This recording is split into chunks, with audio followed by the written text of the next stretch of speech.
Thanks for joining us today on the 2020 Candidate One-on-One Interviews, sponsored by Priority Real Estate.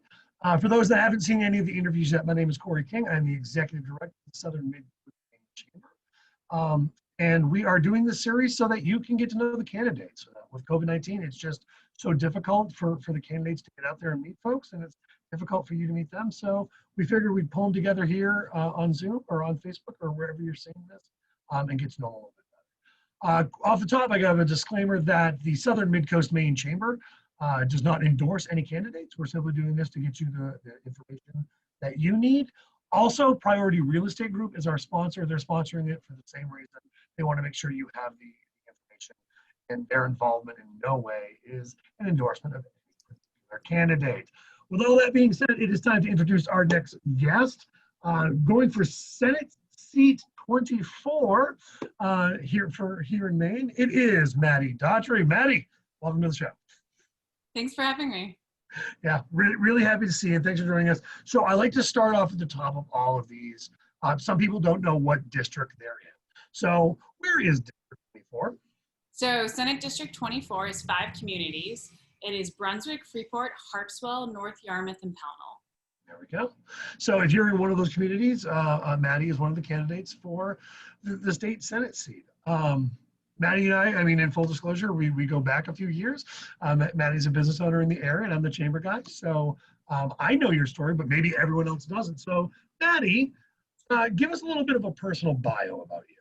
Absolutely. So I was born and raised here in Brunswick. I'm a proud graduate of Brunswick High School and went to Smith College. And I always dreamt of being able to come back home. I did not know if I was going to be able to make it a reality. And actually moved back to Maine to work with an incredible organization that worked with artists with disabilities. Awesome. And ended up running for the House when I was 25 years old, which was not necessarily something that I thought I'd be doing, but I realized there was so much at stake, not only for my own generation, but for the future of Maine. And if I really wanted to make a difference, that I, should put my neck out there and run for office. And it's been one of the best decisions that I've ever made. I've served the last 4 terms as the district representative for House District 49. Of those 8 years, 6 of those years, I was on the Joint Standing Committee on Education and Cultural Affairs. And then this past session, I actually had the good fortune to be involved in the creation of a new committee. And this was really came together from all the parties talking about what we really were missing in the legislature. We wanted to find some way and some forum to really look at what Maine's workforce needs are in the 21st century, where we're doing really well and where we're falling behind. And so out of those conversations came the committee that I am the House Chair of, which is the IDEA Committee, otherwise known as the Joint Standing Committee on Innovation, Development, Economic Advancement, and Business. And so we get to look at things ranging from, licensure to student debt to sort of the pipeline of skills training.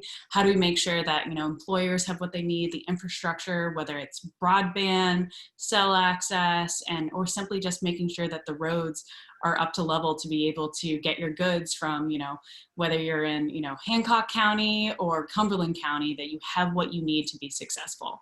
And so it's been a really interesting first 2 years, just trying to look at that and sort of, dive down. Outside of the legislature and what I sometimes jokingly call my fun other life, I'm the co-owner and co-brewer of Moderation Brewing right here in Brunswick. We're located at 103 Main Street. We opened our doors in 2018, and that is probably the other most important decision of my life. It has been not only wildly exciting and wildly fun, but so cool to be able to be a business owner on the main street that I grew up on. And every day it's something that I'm really grateful I'm a part of. I will say it's definitely interesting during 2020, but it's definitely something that, gets me excited to wake up every morning. Between that and the legislature, it's really a wonderful combination. Mattie, would you have any products that we might have heard about? So we brew Maine craft beer.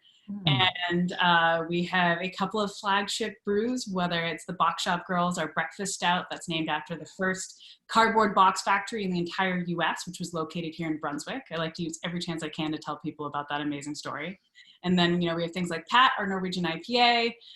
We have a range of sours and really cool experimental beers, but our big pitch is that the majority of our ingredients are from Maine, including this year, we have about 7 brews that are 100% Maine ingredients. That's awesome. That is awesome, Mattie. And I got to say, the idea committee was really kind of, I mean, I've been in chamber work for 14 years, and I wasn't aware that new committees could get created. And so with this last legislature that came through, and it's like, boy, that's perfect. That is exactly what we need is the legislature looking at the business needs and everything. So I just thought that was incredible.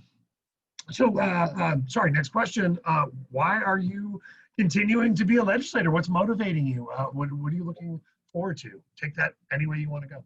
Absolutely. So I initially announced that I was running for the state Senate seat in January. And when I was really mulling this and trying to decide what the next steps were, there were a few key issues that really motivated me to announce my candidacy.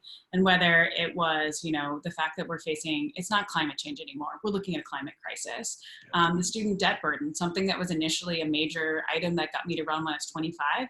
It's, we've made some progress. I'm proud of the work I've done in the Maine legislature, but we're still looking at Maine as being one of the states where the average debt per student is higher than the rest of the nation.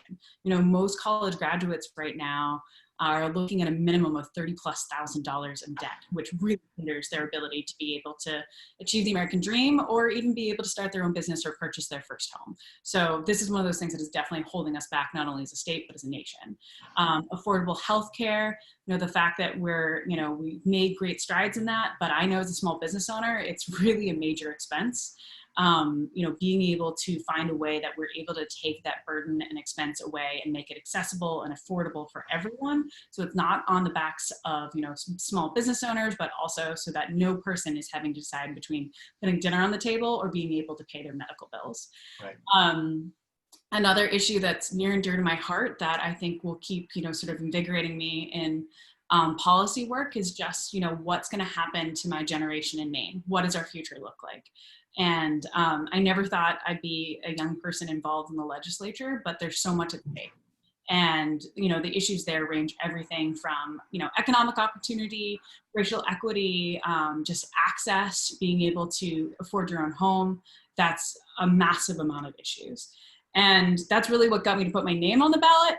But I will say that those are still my top issues, and there's many more, but everything's really shifted under COVID. I've watched, people be able to, think they had everything together and then have their life completely shifted by this illness. I've watched businesses, be on the up and then just completely have the door shut to them. In my own life, I've watched, our wholesale program was quadrupling in just, a 3-month period, and then watched all the restaurants close and watched that revenue source dry up. And then we're seeing people who have, not only been furloughed or lost their jobs, they've lost their health care, they're facing eviction. This is not just a pandemic, it's a financial crisis, it's a recession. And so one of the major reasons that I'm running for state Senate is that I know that when I hopefully get up to the chambers in January, that I'll be able to hit the ground running. I know the lay of the landscape. I have a proven track record. I've shown that I've been able to work across the aisle. And at the end of the day, it doesn't matter what letter is behind your name. It's about what we can do to make Maine better. And my goal is to, get elected and make Maine better and stronger than we were when we came into this pandemic. And, I'm going to do that through listening and hard work. But, I really think I'm the right fit for this role.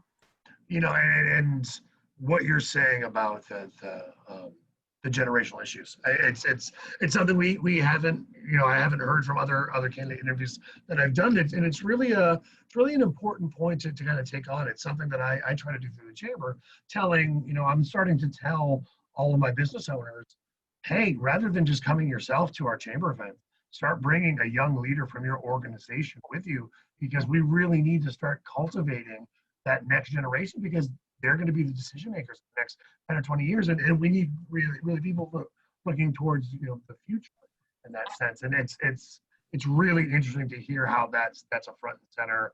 That's why you got into this, which is great. It's wildly important. And I like to talk about the bracket generations and how we really have to keep that in mind in public policy. And when I mean brackets, I mean those who are just getting started in the career, who maybe have a few years, who are really trying to take those first steps, whether it's, getting their dream job, whether it's purchasing a home, starting a business, they're just getting out there. And then it's the other side, Mainers who have come to the end of their careers, they're retiring. They want to know that they can afford to age in place, that they can have access to the care they need, and be able to, really stay in the home that they've worked so hard to create in the place that they love. Because we know at the end of the day, we all are in Maine for a reason. We're pretty lucky to live here, but we have to make sure that we make it accessible for those two sort of brackets, or we're really failing as leaders. So let's just for a second, and I don't want this to go too long, but I think it's really important that we talk about. I mean, there's going to be a budget issue. There's going to be a huge budget issue that's coming up. Talk a little bit about your experience with making the budget and the kind of things that you're going to be keeping an eye on as kind of navigate something that we've never navigated before. Absolutely. So first off, being on the education committee, means that you're looking at one of the largest budgets in the entire state budget. You're looking at a very large piece of revenue that impacts every person in the state and every student and child. So I have been in the room having to make those hard decisions about how we try to make sure that no matter the zip code of our students, that they have an equitable education. So I've had to make those tough decisions before. Also, as a small business owner, it's said a lot, but I have to run a payroll. I have to budget. I have to look to see, July, great, everything's rosy, but what am I going to do to make sure that we're able to be in the place that we need to be in January when people aren't coming out? Or, what we're looking at now, how do I keep my business doors open facing one of the most trying times for anyone being in the food and beverage industry? So, I won't lie, it's not going to be a pretty budget. It's not going to be easy, but there are certain things that we have to make sure we stay on top of. We need to make sure our infrastructure is provided for, that our students and teachers have the resources they need. That has to be one of our focuses. And I think those sort of go hand in hand in the fact that, we have students who cannot access high-speed internet, same with their teachers. And we have to be making sure that we are keeping that at the forefront. And also public health. Right now in a pandemic, we need to do everything we can to make sure those are provided for. We also need to take a really hard look at state government to make sure that it's functioning efficiently. We have been saving the 8 years, that I've been in the legislature. We put a large amount of money in the rainy day fund. And this is that time that you have to look and make sure that, you're doing everything to protect your fiscal health. And also my biggest fear is, we can't afford to be raising expenses and taxes on the backs of, low income and middle income Mainers. We have to find a way that we do this together. This can't be, state budgets versus local budgets. We have to take it all as one whole and get really creative. I've had a track record of being able to find really creative ways to fund different programs. And I think I'm going to have to, look at this like a small business owner and be like, okay, now what can we do to make sure that we get to this end goal in the way that's most fiscally responsible? Awesome. Hey, Mattie, I could talk to you forever, but I don't think everyone would watch forever. So let's cut it off there for now. But if people want to find out more about you, about who you are, if they have legislative questions, what's the best way for them to find you? Absolutely. So I do have a website for the campaign. It is www.mattiedaughtry.com, and that's MattieDaughtry.com. I'm on Facebook, Mattie for Maine.